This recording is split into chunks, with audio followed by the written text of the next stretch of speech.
Good morning everyone, Waterfowler41 here, and in today's video we're going to be installing some accent lighting inside the side vents on my Ford Raptor. So we're going to be using a kit built by the F-150 LEDs team called the MKII LED Side Vent Kit.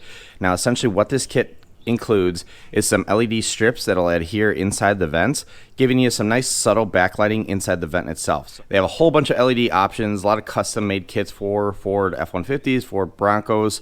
In this video, like I said, we're going to be reviewing the LED side vent kit. It's a very simple kit, comes with two strips like this. These are COB LEDs, so basically what this means is the entire strip's going to glow. So in this case it's going to glow amber, and then it has some tape on the back side of it so that after we clean the inside with the provided alcohol wipes, all we do is adhere to the flat edge on the inside of the vent. So there's a really nice surface for everything to adhere to, and then we're going to pass the wire through the vent, drop it into the engine bay, and then wire everything up. We're going to do that on both sides. Now the kit also includes 4 T-taps. We're not going to use those in my case because I already have a whole bunch of wiring inside the engine bay to tie into the backlighting for my SS5s. But I will show you, if you don't have any sort of auxiliary lighting already, where you would be tapping these guys into if you were just doing this with a stock truck. This should take you no more than 30 minutes. I think installing the strips is going to be super simple. Really the most complicated part is running the wires, and it's not all that complicated. It's just making sure you run it in a nice clean fashion. What I really do like about the kit is it does come pre-loomed. So it does look nice. So once we get this thing tucked up into place, it's going to look nice and factory and tucked out of the way and kind of discreet inside the engine bay.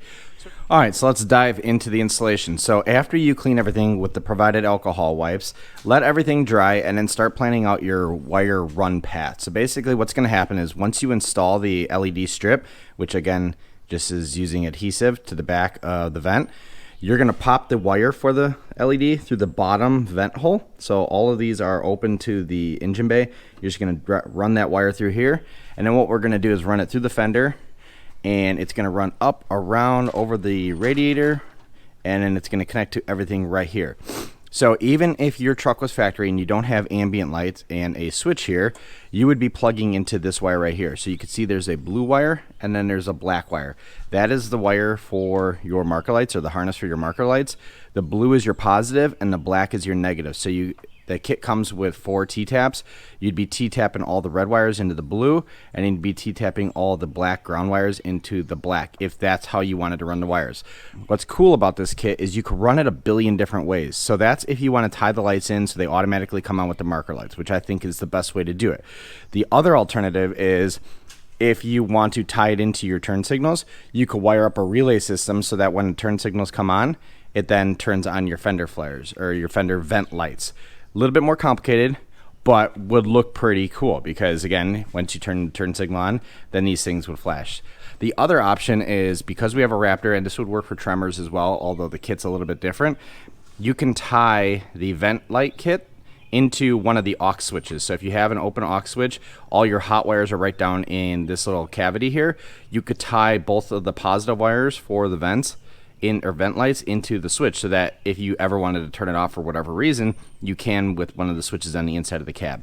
So let's go back over here and talk through the installation and then get right into it. So wiped everything down with isopropyl alcohol. Before you even install this guy, the first thing you're going to do is run the wire through here. That way you can pull as much of the length through there and you're not dealing with a whole gob of wire, and you're not trying to run the wire after you adhere everything. Next thing is you're going to want to plan how you're going to install this. The best way, in my opinion, is to undo half of the backing and adhere just the top. You're going to want to take the top of the LED and push as far forward as it could go and as low as it could go inside the vent. Again, this is accent lighting. You want it really deep inside the crevice, and you want it as low as it can go so you don't see any of it from the side of the vehicle. One of the tip that I would suggest, there goes that, is get yourself a trim tool, because it's a pretty tight fitment in here. So if you pull off half of the backing, use a trim tool to then push the lighting onto the flat surface here. It's going to be a lot easier to install things, and it's going to look much nicer. I can't fit my fingers in there, especially with how thick the LED is, but with a trim tool, you could push it down as low as possible and then adhere it. So trim tool is the way to go. Let's go ahead and get that LED installed, and I'll talk through running the wires and then connecting everything. All right, the last little tip before you actually go to install the LED is to test fit it, put it into place, and then bend it to shape. You can see here The vent itself's got kind of a weird curve, but the LED does curve very nicely to it. But what that also allows you to do is make sure that when you do go to do the final install, get everything lined up, because you could basically base everything off this little turn here. So I went ahead, ran the wire through here. Just because I was already there, I ran it through the fender. It's going to pop up here. We'll pop it through the fender one more time there. But now what we're going to do is pull the red backing tape off of the LED and just use our trim tool to push this guy right into place and then adhere everything. And you see a little bit of wire now, but once we get the wire run or get this guy adhered on here, I could pull some more of it and you really don't see too much. All right, so the LED is fully adhered. You can see, if you look right at it, you can definitely see the LED, but when you back up, you don't see it. And let's say the direct light's off it, everything is super discreet. So now that we have that guy installed, get the light back on there, we'll make sure our wires push through as much as possible. Then all we need to do is work on getting that wire to where we want to source the power from. So like I said, in my case, I'm sourcing it from the back of the plug here. I'm just going to clip this terminal and then recrimp with the both positives of the vent lights. That way it's connected to the switch here, which again, that switch I installed to change the backlighting here. So it's a really perfect power source. It's super accessible. In the kit, they recommend you tapping into the blue and the black. So the blue is the positive, black here is the negative, and this is where they suggest you use the T-taps. Again, I'm going to use this guy. So let's get the wire run. I'm going to bundle up everything right here. This is just kind of my, I guess, my wire chase, and then we'll take a look at what these guys look like once you power them on.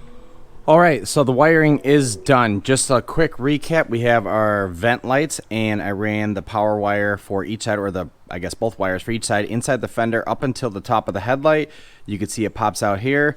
Passenger side pops under the air intake. It squeezes into this little crevice here.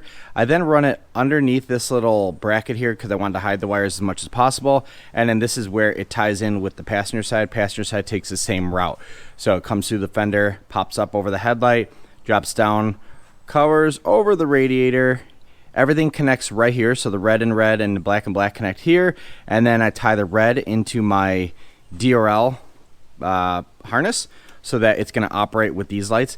So even though my method is a little bit different than what the instructions say, it's going to operate much the same. When these lights are on, my vent lights are on.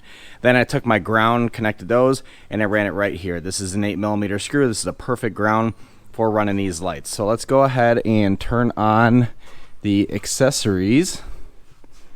Let's see. There we go. All right, so you can see our vent lights are working. Like I said, it's super subtle. It gives you a nice back glow inside the vent. It looks really good with the rest of the amber. So we got the amber little C-clamp lights on the headlights. You got the fender flare, and now we have the vent lights. So if at any point I am so inclined to turn those off, I have my switch here, which again, that switch is to help me control the backlighting on those guys, and that turns off my vent lights. So when they're not on, you can't even see them. When they're on, you could definitely see them, but it looks nice. So anyway, that is how you install the F-150 LED's MKII Vent LED Accent Lighting Kit. That is a mouthful, but hope you enjoyed this one. Hope you learned something. Hope this helps you with your installation. If you have any questions, leave them down in the comments below. I will leave a direct link to this kit in the description. Thank you very much. I appreciate it. You guys all have a good one. Bye.